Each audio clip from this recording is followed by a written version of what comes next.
24 घंटे के अंदर पलट गया यूक्रेन का युद्ध। 24 घंटे के अंदर पहले व्लादिमीर जेलेंस्की पलटे और फिर डोनाल्ड ट्रंप ने लिया सबसे बड़ा यू टर्न।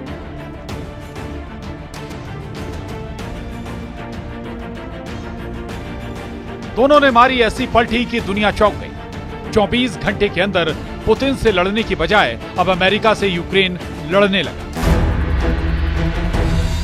आमने सामने आ चुके हैं डोनाल्ड ट्रंप और व्लादिमीर जेलेंस्की, और यह ऐसा मुकाबला है जिसके बारे में पुतिन ने भी नहीं सोचा था। आखिर क्या हुआ कि यूक्रेन युद्ध पर ट्रंप और जेलेंस्की एक दूसरे से लड़ने लगे। डोनाल्ड ट्रंप ने जेलेंस्की के बारे में क्या कहा है, बहुत गौर से सुनिएगा। डोनाल्ड ट्रंप ने जेलेंस्की को सिर्फ कॉमेडियन ही नहीं कहा, ट्रंप ने जेलेंस्की को डिक्टेटर भी बताया और कहा है कि जेलेंस्की के फैसलों ने यूक्रेन को तबाह कर डाला है। डोनाल्ड ट्रंप ने कहा है कि जेलेंस्की की वजह से अमेरिका ने इस युद्ध पर $350 बिलियन उड़ा डाले, यानी अमेरिका ने यूक्रेन को रूस से बचाने के लिए 30 लाख करोड़ रुपए खर्च किए हैं। इसमें हथियार और बाकी मदद शामिल है। यूक्रेन युद्ध के पीछे ट्रंप ने सबसे बड़ी वजह जेलेंस्की को बताया है। उनको कॉमेडियन के साथ साथ चुनाव ना कराने वाला तानाशाह भी बता दिया है।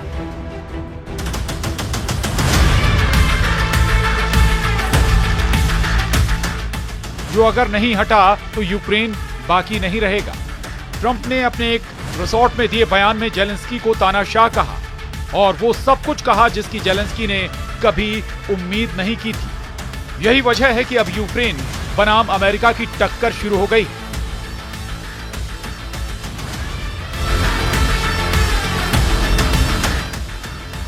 जबकि सच यह है कि यूक्रेन में पुतिन की सेना लगातार नए नए मोर्चे जीत रही है, यानी जेलेंस्की के सामने अब दो दुश्मन हैं। जेलेंस्की को अब पुतिन से भी लड़ना है, यानी दुश्मन नंबर 1, और जेलेंस्की को डोनाल्ड ट्रंप से भी लड़ना होगा, जो उनके दुश्मन नंबर 2 की तरह देखे जा रहे हैं। लेकिन ट्रंप को लेकर विरोध यूरोप में शुरू हो गया। नेटो ने भी ट्रंप को आंख दिखाना शुरू कर दिया। जो मिलिट्री गठबंधन अभी तक अमेरिका के साथ यूक्रेन को बचाने के लिए खड़ा था, वो अब अमेरिका के बगैर जेलेंस्की का साथ देने के लिए तैयार है।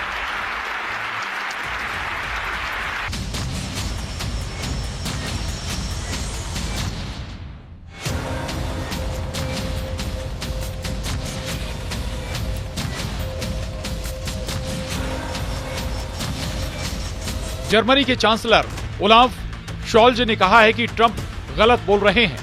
ब्रिटेन के प्रधानमंत्री कीर स्टारमर ने जेलेंस्की को फोन करके कहा है कि वो उनके साथ है। कनाडा के प्रधानमंत्री जस्टिन ट्रूडो ने कहा है कि कनाडा यूक्रेन के साथ खड़ा है। आखिर ऐसा क्या हुआ कि अमेरिका के नए राष्ट्रपति डोनाल्ड ट्रंप जेलेंस्की पर अचानक बरस पड़े? वो क्यों यूक्रेन की लीडरशिप पर बिगड़ गए?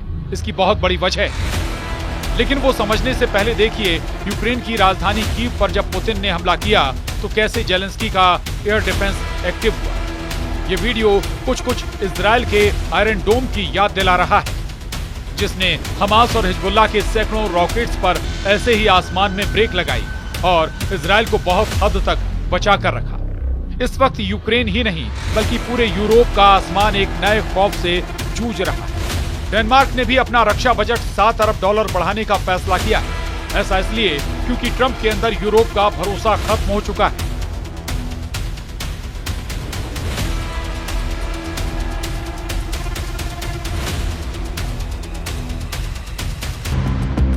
इसका सबूत है ये वीडियो, जिसने जेलेंस्की के साथ पूरे यूरोप को बहुत ज्यादा डरा दिया है। ये म्यूनिख सिक्योरिटी कॉन्फ्रेंस का वीडियो है, जिसमें कॉन्फ्रेंस के अध्यक्ष यूक्रेन का जिक्र करते करते रोने लगे।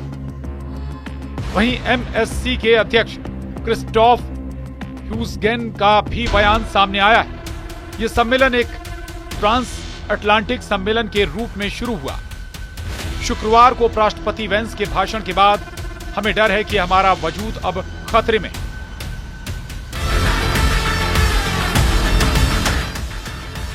मैं उन सभी यूरोपीय राजनेताओं का बहुत आभारी हूं जो संकट की घड़ी में एकजुट हैं। राष्ट्रपति जेलेंस्की से बेहतर किसी ने भी ऐसा नहीं किया, जो पिछले 3 वर्षों से लोकतंत्र, स्वतंत्रता, कानून के शासन के लिए लड़ रहे हैं। म्यूनिख सिक्योरिटी कॉन्फ्रेंस से आए इस वीडियो ने बहुत साफ संकेत दे दिए हैं। इस वीडियो में सिर्फ कॉन्फ्रेंस की अध्यक्षता करने वाले क्रिस्टोफ यूक्रेन नहीं रोए। युद्ध रोकने के लिए ट्रंप और पुतिन की एक तरफा मीटिंग ने नेटो को हिचकियां देनी शुरू कर दी। सऊदी अरब में हुई मीटिंग को लेकर पुतिन भी काफी जोश में। पुतिन बता रहे हैं कि अमेरिका अब बदल चुका है और बातचीत के नतीजों को लेकर पुतिन के इसी आत्मविश्वास ने यूरोप के 3 देशों की आंखों में आंसू वाले हालात पैदा कर दिए। ऐसा इसलिए क्योंकि ट्रंप इस वक्त पुतिन के पाले में खड़े नजर आ रहे हैं, जबकि यूरोप को खतरा है कि यूक्रेन के बाद पुतिन का गुस्सा पूरे यूरोप पर बरसेगा और अब उनकी बारी आ चुकी है, जिससे बचना बहुत मुश्किल नजर आ रहा है।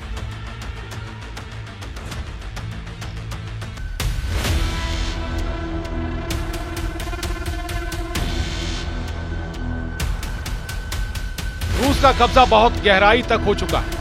यही ट्रंप के लिए सबसे बड़ा सच बन चुका है और पुतिन के खतरनाक मोर्चों को देखकर अब उन्होंने युद्ध खत्म करने का अपना इरादा अटल रखा है। लेकिन इन सब के बीच पूरा यूरोप बुरी तरह फंस गया है। ऐसे में अब यूक्रेन को बचाने कौन आएगा? नेटो ने अपनी तैयारी पूरी कर रखी है। ये स्टेडफास्ट डार्ट युद्धाभ्यास की तस्वीरें हैं। ग्रीस में नेटो की फौज बता रही है कि चाहे रूस हो या फिर कोई और दुश्मन, वो लड़ने के लिए तैयार है। ये युद्धाभ्यास बुल्गारिया और रोमानिया में भी हुआ है। 9 देशों से 10,000 से ज्यादा सैनिक इसमें शामिल हुए हैं। चौंकाने वाली बात है कि इसमें अमेरिका की सेना ने हिस्सा नहीं लिया। सवाल है कि नेटो अमेरिका के बिना कैसे लड़ेगा? क्या ये इसकी तैयारी हो रही है? क्योंकि ट्रंप तो अब जेलेंस्की को बचाने के मूड में बिल्कुल नहीं। वो इसलिए क्योंकि जेलेंस्की और ट्रंप की टक्कर अब दुश्मनी में बदलती हुई नजर आ रही है। दोनों में तकरार कैसे शुरू हुई वो भी बहुत ध्यान से समझिए। जेलेंस्की ने डोनाल्ड ट्रंप को लेकर कहा कि वो फेक न्यूज से घिरे हुए हैं, गलत फहमी से जी रहे हैं। ऐसा उन्होंने ट्रंप को जवाब में कहा क्योंकि ट्रंप ने जेलेंस्की को लेकर दावा किया था कि यूक्रेन में जेलेंस्की की अप्रूवल रेटिंग गिरकर सिर्फ 4% रह गई और अब वो यूक्रेन में भी पॉपुलर नहीं रहे। अब जेलेंस्की और ट्रंप की दुश्मनी जग जाहिर होने पर यूक्रेन का युद्ध तो फंस ही गया है। पूरा यूरोप दहशत में है क्योंकि ट्रंप का इरादा कॉन्क्रीट बन चुका है, जिसे कोई बंकर बस्टर बम भेद नहीं सकता।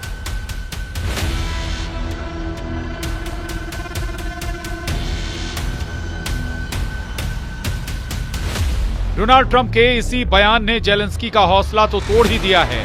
ट्रंप और पुतिन की केमिस्ट्री से यूरोप भी बहुत ज्यादा टेंशन में। तनाव ऐसा कि पेरिस से लंदन और बर्लिन से लेकर रोम तक पुतिन की मिसाइलों का खौफ फैलता जा रहा है। अब यूक्रेन की कैपिटल कीव और खार्किव के अलावा ओदेसा में गिरने वाली रूस की मिसाइलें और उनसे होने वाले बहुत ही खतरनाक धमाके सिर्फ जेलेंस्की को ही नहीं डरा रहे, अब पूरा यूरोप डरा हुआ है। वहीं यूक्रेन को बचाने के लिए अब तुर्की सामने आ चुका है क्योंकि अंकारा के बॉस एर्दोआन ने भी दावा करना शुरू कर दिया है कि युद्ध रोकना है तो दुनिया को तुर्की का रुख करना पड़ेगा। Bureau report, news 18।